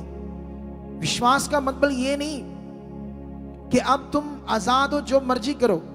कितनों को बात समझ आती है? जो मैंने समझाया है आज आपकी जिंदगी में होने वाला है। आज परमेश्वर आपको आपकी गुलामी से, वो बीमारी हो सकती है, वो नशा हो सकता है, वो दुष्ट आत्मा हो सकती है, वो कोई और काम हो सकते हैं, कोई गरीबी का जीवन हो सकता है, कोई लाचारी का जीवन हो सकता है। किसी भी तरह की गुलामी का जीवन आप जी रहे हो, पाप का, व्यभिचार का, नशे का, क्लेश का, झगड़े का, अनाज्ञाकारी का, इसे तुम्हें आज छुड़ा देगा यीशु नाम से। समझ आया नहीं समझ आया? आज जब सुबह हम साउंड को बैलेंस कर रहे थे, तो साउंड को बैलेंस करने वाले को मैंने अंदर बुलाया, उसको मैंने बोला ये ठीक नहीं है, इसे ठीक करो। वो कहता है आप हमें डिजिटल ला कर दो, मिक्सचर। जब उसने बोला तो मुझे वो बात याद आ गई। एक भाई ने मेरे ऊपर वीडियो बनाई थी कि ये डिजिटल का शैतान की चीज है। उसने कहा डिजिटल ला कर दो, क्योंकि ये मैनुअल है। डिजिटल का मतलब होता है एडवांस टेक्नोलॉजी, काम को बेहतर तरीके से करना। जैसे हम पहले हाजिरी रजिस्टरों पर लगाते थे, किस पर? तो टेक्नोलॉजी ऐसी आ गई है कि वो डिजिटल तरीके से आपकी अटेंडेंस लग सकती है। वो क्यों लगनी जरूरी है? शैतान को प्रॉब्लम है ना इससे, ताकि लोग सिस्टम से ना चल पाए। बोलो, जबकि पूरी दुनिया में सब चीजें डिजिटल हो रही है। पहले लोग जानवरों की सवारी करते थे, है ना, जैसे घोड़ों पर, खच्चर पर, ऊंटों पर, हाथियों पर जानवरों की सवारी करते थे। फिर रेड़े रूड़े रथे रुथे आ गई। फिर उसके बाद वो आगे क्या कहते हैं, गाड़ियां, सिंपल गाड़ियां। जब शुरुआत की अंग्रेजों ने गाड़ियां बनाने की, फिर धीरे धीरे एडवांस टेक्नोलॉजी आ गई।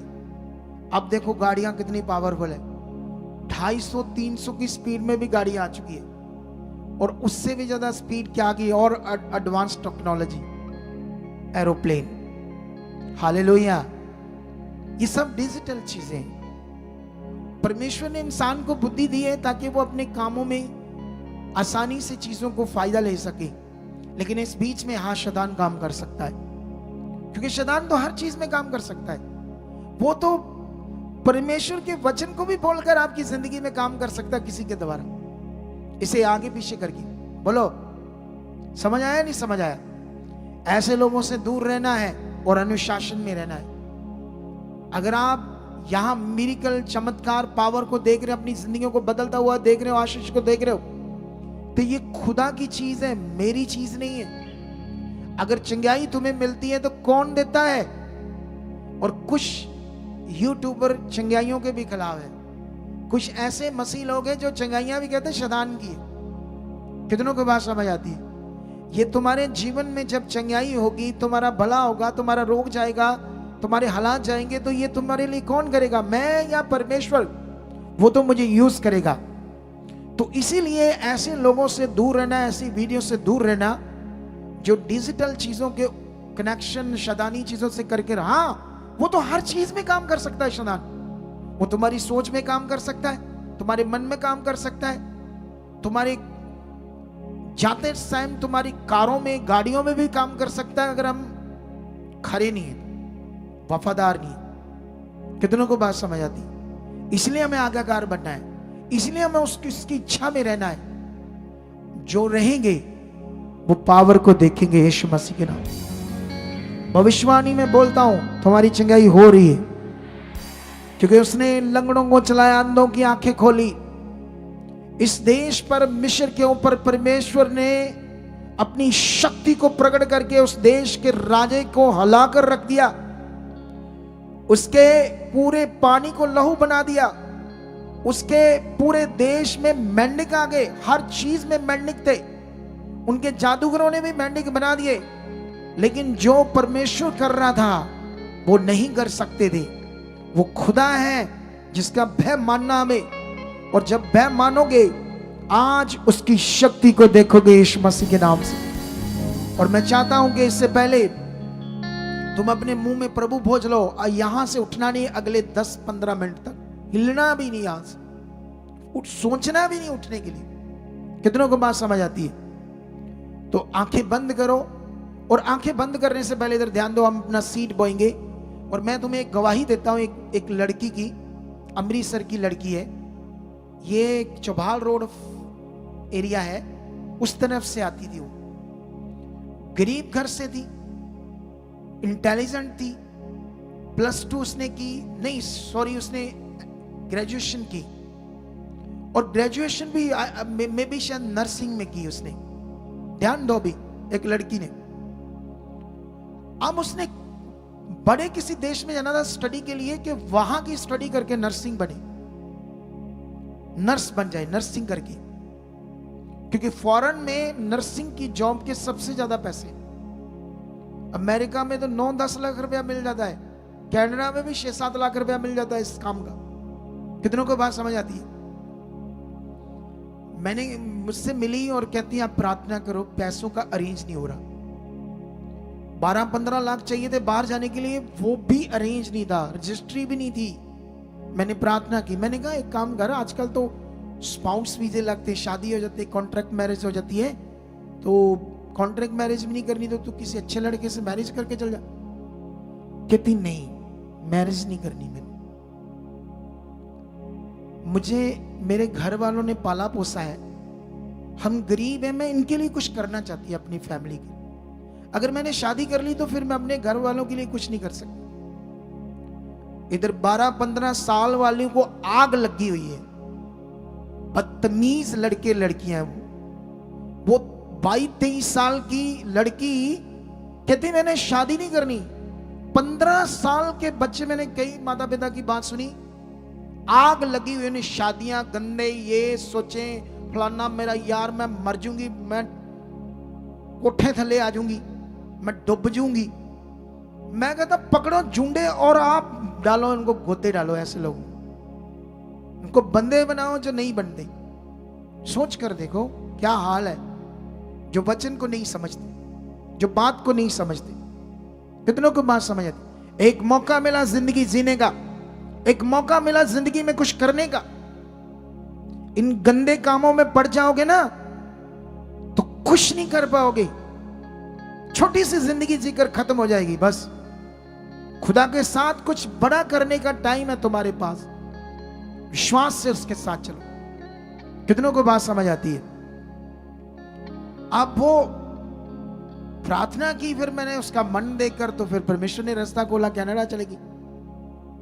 और कनाडा में उसने वो डिग्री लगभग पास कर ली है, लेकिन जब से गई है वो, उसने एक भी मंथ अपना बीज बोना नहीं छोड़ा। ये उसकी वफादारी थी। जबकि इतने बच्चे जाते हैं, कोई बोता है कोई नहीं बोता, कभी बोलता है, कभी फलाना काम ढींगड़ा का, उसने विश्वास ही ऐसा किया, हर महीने अपना सीड बोला जो कमाया वफादारी से। इसीलिए परमेश्वर ने उसे सफल कर दिया। कितनों को बात समझ आती? समझ आया नहीं समझ आया? ये एक ही बार टाइम मिला है। आपके माता पिता आपके लिए जितना अच्छा करेंगे आप सोच ही नहीं सकते। खुश माता पिता होते हैं जो गड़बड़ होते हैं। अगर ऐसे गड़बड़ माता पिता तो आप हमारे पास आ जाओ, अगर वो आपके लिए सही नहीं कर रही हम उन्हें समझा देंगे। खुश होते हैं आप बुद्धिमान माता पिता जिनको खुद को अच्छी बुद्धि नहीं होती, वो आपके लिए अच्छा नहीं करेंगे, लेकिन हम समझाएंगे, हम हमारे साथ मिलाओ। कितनों को बात समझ आती है? लेकिन अभी वचन को पकड़ो। अगर हीलिंग को देखना है तो, चमत्कार को आज देखना है तो, समझ आया नहीं समझ आया? लेकिन यहां पर अब सबसे पहले हम अपना सीड बोएंगे, जैसे वो बैंड बोलती रही लगातार। इस मंथ में चंडीगढ़ मोहाली में रिवाइवल मीटिंग है। कितनों को बात समझ आती? 12 जनवरी को शाम को 5 बजे, मे बी 6 बजे तक लाइव हो जाएगा। 5 बजे लोग, 4 बजे लोग वहां पहुंच जाएंगे। खाना भी होगा। किसी के पास एक्स्ट्रा बीज है तो वो बो सकते हैं अपने बीज को उस मीटिंग के लिए दशमांश से अलग। क्योंकि अभी मैंने ये जो चंडीगढ़ में मोहाली में हम करने जा रहे रिवाइवल मीटिंग, उसके बाद हमारी फिरोजपुर में प्लानिंग चल रही। उसके बाद इजराला में चल रही है, उसके बाद अमृतसर रंजीत एवेन्यू में कुछ करने जा रहे हैं। अब कुछ अलग अलग है वो, अभी प्लान चल रहा है उसका, प्लान चल रहा है उसका, बड़ा जबरदस्त प्लान है। कितनों को बात समझ आती? और ये सारे 2-3 महीनों के अंदर ही काम होने, ऐसा नहीं ये लॉन्ग टाइम जाएंगे। कुछ बड़ा करना है ना इस साल खुदा ने हमारे साथ, तो आप डिसीजन लो, ना तो कुछ आपका घटेगा ना कोई लॉस होगा खुदा का वचन पूरा करने में। मेरा नहीं हुआ, मैंने वचन पूरा किया। जब मैं साइकिल पर था तब प्रभु में आया था, उसने मुझे कारों पर ले आया, कोठियों में ले आया, इतनी बड़ी जिंदगी दी, इतना कारोबार दिया, इतना बड़ा ऊपर उठाया परमेश्वर ने। मैंने वचन जब पूरा किया, वफादार हो जाओ, एकदम से वफादार हो जाओ। और जितने ब्रांचेस में लोग बैठे हैं वहां की एक अनाउंसमेंट है, जैसे दुनिया में धार्मिक स्थानों में लोग होते हैं तो वहां के लोग जैसे गुरुद्वारा मंदिर में जो लोग होते हैं पाठी सिंह, आप जानते गांव के लोग उनको खाना देने जाते, दूध देने आते रोज, क्योंकि वो उनके लिए सेवा कर रहा वहां। तो हमारी ब्रांचेस में जो हमने बच्चे अपॉइंट किए, तुम्हारा काम है ब्रांचेस में जो लोग हैं उनको दूध पचाना, खाना राशन देना, और वहां लंगर भी जो लगता है वो भी आपका काम है लगाना। मानसा ब्रांच में लाखों रुपए हमारा खर्चा हो रहा है, और आज भी यहां से पूरा कर रहे हैं सारे खर्चे। वहां के लोग मन नहीं फिरा रहे, अच्छे से सुसमाचार नहीं दे रहे, अपने बीजों को अच्छे से बो। और वहां की ब्रांच के जो लोग हैं वहां अपना मन खोलो, वहां 2-3 तो बच्चे होते हैं, उनके लिए कितना महीने का हो जाएगा, 5-6 हजार का राशन होगा, कोई 1000 का छोड़ दो, कोई 500 का छोड़ दो, उनके लिए दूध छोड़ दो हफ्ते में एक बार आप। और सब ब्रांचों में करो ताकि वहां पर जो बीज इकट्ठा हो उसको हम परमेश्वर के काम के लिए यूज हो। कितनों को बात समझ आती? वो बीज को आगे आगे हमने परमेश्वर के काम के लिए यूज करना, ये ध्यान रखना वहां पर ब्रांचेस में। तो अभी अपने बीजों को हाथों में पकड़ो, अपना दान, अपनी भेंट, अपना हदिया, शुक्रनामा, अपना दशमांश पकड़ लो अपने हाथों में।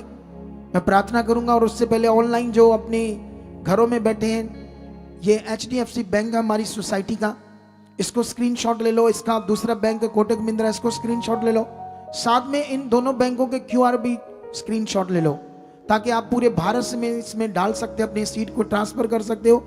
और भारत से बाहर से नहीं आप डाल सकते इंडियन लॉ के मुताबिक। और अगर आप फॉरेन से देखते हो, नए हो या रेगुलर बने हो, जो भी अपना बीज रेगुलर डालना चाहते हो, तो ये एक व्हाट्सएप नंबर पर मैसेज छोड़ना, मेरी निगरानी में आपको रिप्लाई मिलेगा। इस नंबर पर आपसे बात नहीं होगी। और ये बाकी सारे नंबर, 2 नंबर तो फॉरेन के लोगों के लिए हेल्पलाइन नंबर है, बाकी नंबर भारतीय लोगों के लिए। आइए प्रार्थना करते हैं। परमेश्वर तेरे पवित्र लोगों के लिए प्रार्थना करता हूं। खुदाबंद, ये तेरे पवित्र लोग हैं परमेश्वर, छू चुके नहीं, भविष्यवाणी पूरी हो चुकी है। जब ये बोए इसका फल काटें, जब ये हाथ बढ़ाएं बोने के लिए, इनके हाथ छुए जाएं, कुरनेलियस की तरह स्वर्ग में इनका बीज जाना जाए, याद किया जाए, और उसका 100 गुना फल काटे। तेरे दास होने के नाते परमेश्वर, इनके परिवार के ऊपर, कारोबार के ऊपर बरकत मांगता हूं। ये बरकत ठहर चुकी है यीशु मसीह के नाम से, ये बरकत ठहर चुकी है यीशु मसीह के नाम से। आइए अगले 4 मिनट वर्शिप करेंगे, और इसमें आपने उठना नहीं है, हिलना नहीं है। अपना बीज अगर स्पेशल सीड लाए तो सीड बॉक्स में डालकर फटाफट वापस बैठ जाना है, क्योंकि हीलिंग मिस नहीं करनी। हीलिंग हो रही है आपकी, वचन पूरा हो रहा है, 100% वचन पूरा हो रहा है। चलो,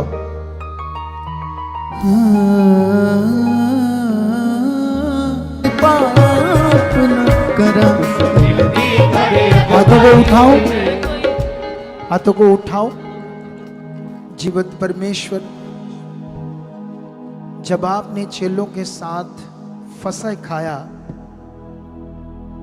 और प्रभु यीशु आपने रोटी दी, रोटी ली, उसे तोड़ा और चेलों को कहा खाओ, ये मेरी देह है। उसके बाद प्याला लिया, अंगूरों का दाखरस जूस लिया और कहा इसे पियो, ये नई वाचा का वह लहू है जो सब जगत के लोगों के लिए बहाया जाएगा।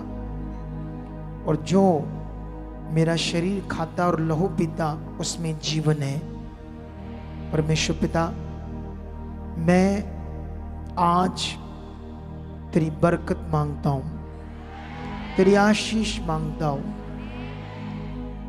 इस रोटी के टुकड़ों पर, जूस की बॉटल्स के ऊपर तेरा अनुग्रह मांगता हूं। रियल में परमेश्वर जब ये मुंह में जाए तो तेरा आत्मा काम करे। आज जो भविष्यवाणी हुई है वो इनकी जिंदगी में पूरी हो। ये तेरी देह और लहू पीते ही अंदर से तेरे आत्मा से भर जाएं और गवाही से खड़े हों। आज ऐसा चमत्कार करना अपनी भविष्यवाणी का परमेश्वर, ऐसा कर चुके यीशु नाम से, आमेन।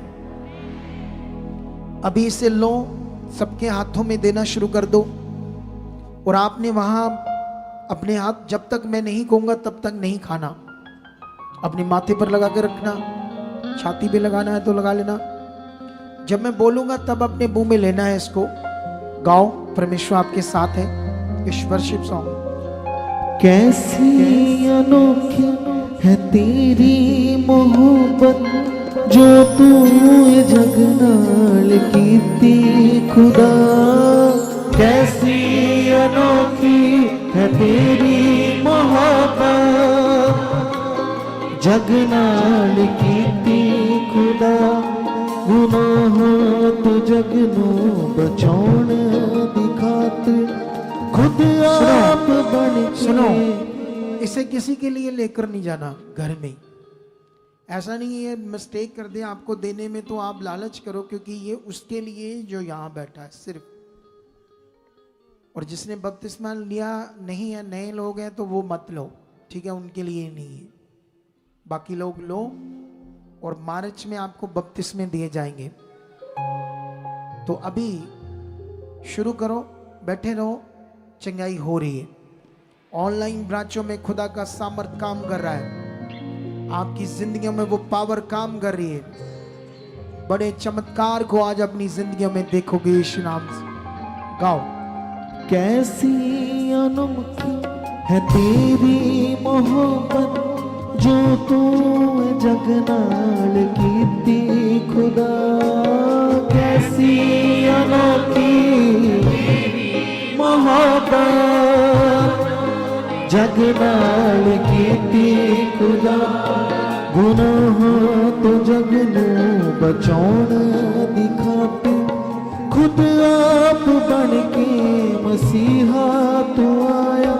गुनाहों तो जग नूं बचाउण दी खातिर खुद आप बन के मसीहा तू आया।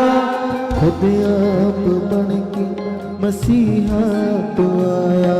तेरे हाथ पैरा चिकिल ठुक दे रहे, मेरे बंधन खुल दे रहे। तेरे हाथ पैरा चिकिल ठुक दे रहे, खुल दे रहे। तेरा खून बहता रहा, मेरे पाप तुल दे रहे। तेरा खून बहता रहा, मेरे पाप तुल दे रहे। हाँ, कैसी अनोखी है तेरी मोहब्बत, जो तू जग नाल कीती खुदा। कैसी अनोखी है तेरी मोहब्बत, जग नाल कीती खुदा। गुनाहों तो जग नूं बचाउण दी खातिर खुद आप बन के मसीहा तू आया। गुनाहों तो जग नूं बचाउण दी खातिर खुद आप बन के मसीहा तू आया। हाँ, खुद आप बन के मसीहा तू आया। तेरे हाथ पैरों चिकिल ठुक दे रहे, मेरे बंधन खुलते रहे, तेरे हाथ पैरा जो खिल ठुकते रहे, खुलते रहे। तेरा खून बहता रहा, मेरे पाप धुलते रहे, तेरा खून बहता रहा, मेरे पाप धुलते रहे।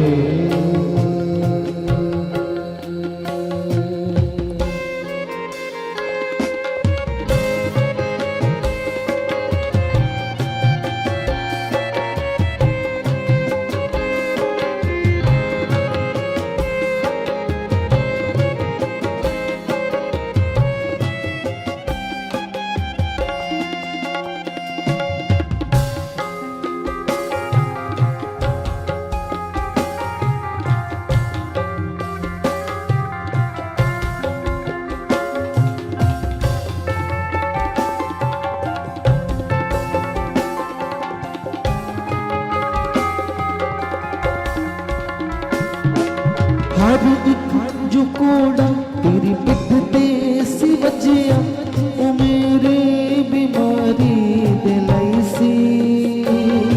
जदों जालिमा तेरे मुंह ते सी थुकिया, ओ मेरी लाचारी दिलाई सी।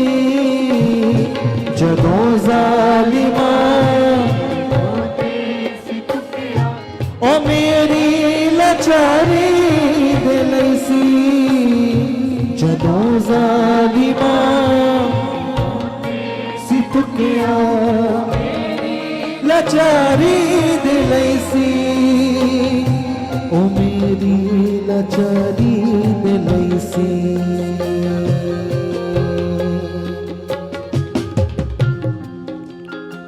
तेरा ठट्ठा उड़ाते रहे, तेरे कपड़े सिवड़ दे पे, तेरा ठट्ठा उड़ाते रहे, तेरे कपड़े सिवड़ दे पे, तेरा खून बहता रहा, मेरे पाप धुलते रहे, तेरा खून बहता रहा, पाप धुलते रहे, तेरा खून बहता रहा, मेरे पाप धुलते रहे, तेरा खून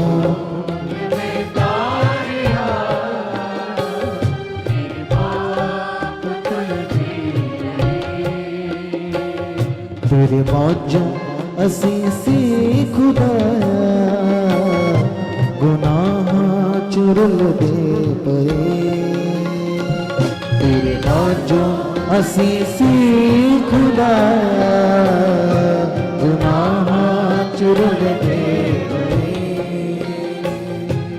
सूली तो चढ़िया खुद पाप बनया, ओ मेरी भलाई दिलाई सी।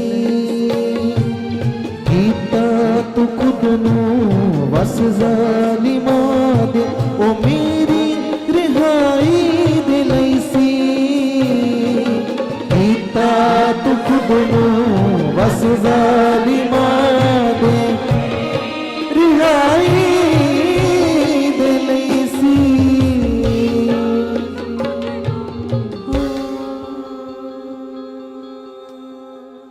क्या विश्वास करते हैं उसकी पावर तुम में काम कर रही है? क्योंकि परमेश्वर का वचन कहता है विश्वास करने वाले के लिए सब कुछ होगा। जो वचन आया उस पर प्रैक्टिकल मन रखो, उसके लिए अंगीकार करो।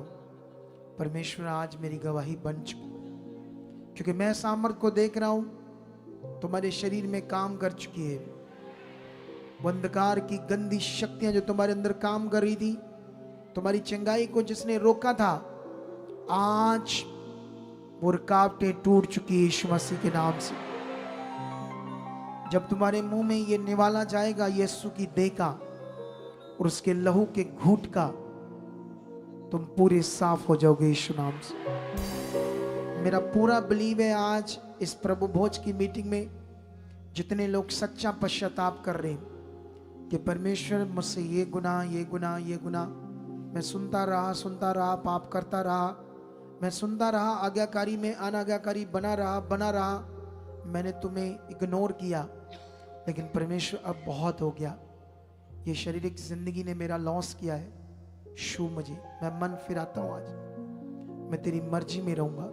जितने सच्चे पश्चाताप कर रहे हैं, अपने गुनाहों से तौबा कर रहे हैं, आज उनकी जिंदगी में मिरेकल होगा, आज उनकी जिंदगियों में चमत्कार होंगे, पावर होगी। मैं यीशु की इस रोटी को लिया, तोड़ा और इसे दी, जैसे चेलों ने दी, चेलों को दी गई, और यीशु ने कहा इस रोटी को खाओ, ये मेरी देह है, विश्वास के साथ इसे खाओ कि यीशु की देह वो जो तोड़ी गई मेरे बीमारियों के लिए, रोगों के लिए, हालातों के लिए, खाओ इसे विश्वास के साथ।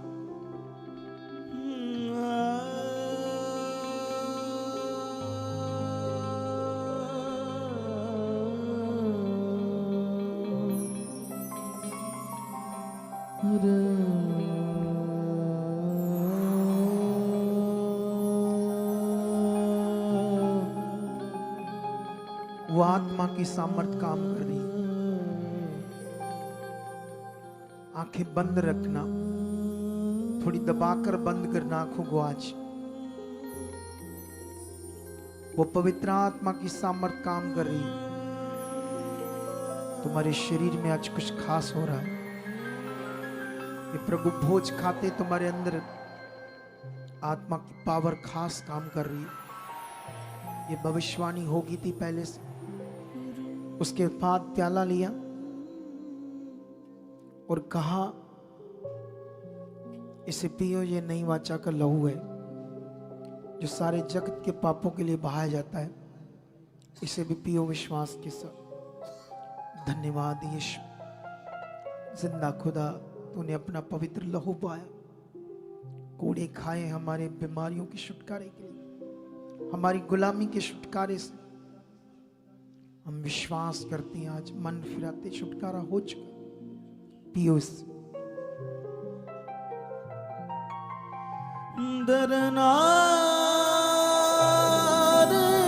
टच।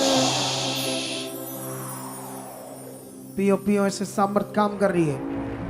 हाँ तेरा खून पियो पियो पियो, ऐसे सामर्थ काम कर रही है। Touch touch. मेरे